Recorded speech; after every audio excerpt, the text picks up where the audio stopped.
Jadi bicara sanad. Sanad ini memang sebetulnya sandaran, Pak. Sanad tuh sandaran. Sandaran tuh tali. Tali itu penghubung. Sanad. Memang secara jujur,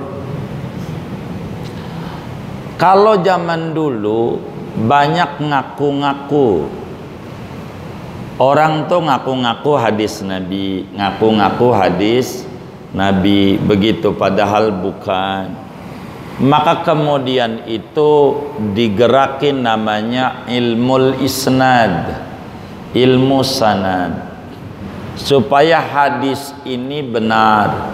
Si orang ini muridnya ini gurunya ini terus sampai Nabi. Itu yang pertama. Yang kedua, sesudah resmi Bukhari, Muslim, Abu Dawud, Tirmidzi, segala macam, nih hadis udah nggak bakal meleset. Sanad ini penting sebetulnya, dan sanad ada dua, sanad ilmu dan sanad guru, sanad kitab dan sanad guru. Tapi kalau mau dibedah lebih dalam, Mbak, sanad ini adalah karung. Kalau pengen lebih dalam, sanad itu karung. Ilmu itu beras. Jadi yang kita butuhin itu berasnya apa karungnya? Berasnya. Maka berasnya dulu dah. Begitu. Saya mohon maaf secara pribadi karena ditanya sama bapak kita. Dulu-dulu di Serang saya jarang bagi-bagi sanad. Jarang. Pas di Jakarta dituntut karena orang nanya sanad mulu. Dulu-dulu saya bagi setiap kitab tamat, ini jurumiyah, gramatikal bahasa Arab, ini sanadnya kemari, begitu. Ini kitab ini sanadnya kemari. Saya kasih sampai pengarangnya begitu. Ketika kita melihat orang-orang, ternyata dia hanya sanad aja yang dikumpulin. Kitabnya mah ora bisa. Sanadnya mau punya, kitabnya kagak bisa baca. Belakangan saya mulai kurang-kurangi bagi-bagi sanad. Jadi sanad itu penyambung. Kita ngaji harus punya guru, yang guru itu nyambung kepada Nabi Muhammad SAW. Dan ini diantara kelebihan Islam. Jadi di luar kita punya ajaran ini nggak ada, Pak. Sanad tuh. Umpama kita sekolah nih. Itu ada pelajaran matematik. Pengarangnya Mr. John. Pengarangnya Mr. John. Itu matematik. Kalau di Islam, tuh guru kita tanya nih sebagai peserta didik. Pak guru pegang buku paket Mr. John nih, ngaji sama siapa Pak gurunya? Sampai ketemu sama Mr. John, itu nggak ada itu dia. Kalau di Islam ada, setiap kitab itu ada guru yang mengajarkan, ada guru-gurunya. Begitu kita di dalam tafaqquh fid din.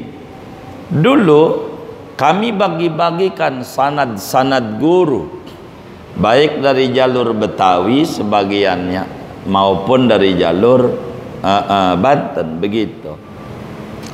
Kita bagi lembaran tuh berbahasa Arab tadinya. Ada juga minta diterjemah, udah diterjemah juga akhirnya. Nih sanad-sanad saya dari guru ini ke Syekh Nai Banten yang terdekat. Saya punya guru banyak, salah satunya yang paling dekat karena ini mursyid torekah kami, Syekh Amir Sohbi Al-Qadiri An-Naqsabandi, begitu. Dari beliau ini kemudian ke Syekh Abdul Ghaffar. Syekh Abdul Ghaffar itu murid Syekh Nawawi. Syekh Abdul Ghaffar dari Syekh Nawawi Al-Bantani, terus Syekh Ahmad Zaini Dahlan, terus saja sampailah ke Rasulullah. Itu namanya sanad. Tapi sebetulnya walaupun sanadnya ada, banyak orang mengedepankan sanad. Jadi tapi tanpa mengajinya.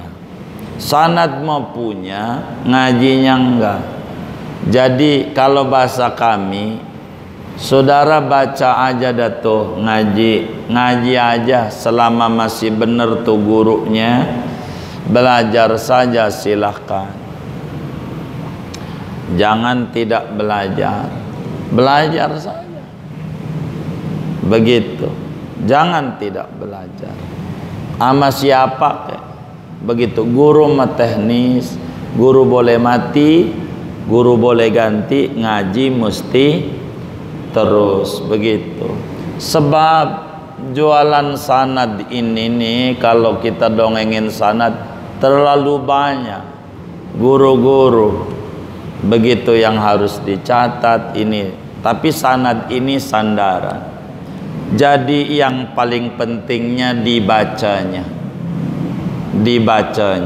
yang paling penting. Contoh beginilah, kita hafal, ini namanya setang, ini namanya pedal, ini namanya rem, ini kita tahu nih semua. Tapi bawa motor nggak bisa. Masih mendingan saudara bawa motor kagak paham ini apa namanya, ini yang digini-gini ini, aneh nggak tahu. Itu masih selamatan itu dibanding yang tahu ini namanya gas nih, tapi bawa motor kagak bisa. Jangan bonceng sama dia, beneran, jangan. Begitu. Ini namanya sanad. Sanad. Kiai-kiai kita itu semuanya bersanad, cuman mereka tidak sampaikan itu karena biar tidak menjadi kebanggaan. Saya belakangan aja di Jakarta, Dalail, akhirnya saya ambil sanadnya. Dulu sih Dalailul Khairat saya baca-baca saja. Artinya baca-baca saja tuh dari guru tuh berpuluh-puluh tahun. Enggak saya minta, karena di Jakarta tidaknya sanadnya mana, ya saya minta sama guru mana tuh sanadnya, nih sanadnya, begitu. Emang apa nih orang Jakarta, emang rada rewel, nanya sanad mulu, ujungnya sanad mau punya dibaca kagak, begitu. Saya mesti nggak bersanad, begitu. Oh, sanad begitu, itu begitu. Termasuk Kutubul Haddad. Kutubul Haddad ini sanad yang terdekat ya daripada Muallim Syafi'i Adami dan dari Habib Abdullah bin Umar Al-Attas di Rawabelong, namanya Habib Umar Melon orang sebut. Dari beliau lah nih sanad-sanadnya ini. Kutubul Haddad ini diantaranya kalau sanad. Tapi yang paling penting pengamalan lah. Kalau sanad tuh ijazah, jadi ijazah. Yang paling penting skillnya, begitu, skillnya, begitu. Karena sudah mulai rapi, tuh muncullah aliran-aliran baru yang tidak ini. Itu banyaknya karena tidak bersanad berguru, itu akibatnya menjadi rusak adanya agama ini. Jadi al-isnad minad din, sanad itu bagian daripada agama. Laulal isnad laqala man syaa ma syaa. Andai tidak ada sanad, orang bakal berkata semau-maunya, begitu. Maka sanad ini penting, ilmu sanad ini penting. Oleh karena itu Ada sanad jauh lebih bagus, tapi yang paling penting dibacanya. Itu ajalah pesan saya. Aurad-aurad itu lebih-lebih semacam rotibul haddad, wirid-wirid Rasulullah, amalin saja. Sebab itu sangat manfaat dalam hidup dan kehidupan kita. Ini yang paling penting dalam hidup kita. Itu saja, wallah alam. Sudah ya.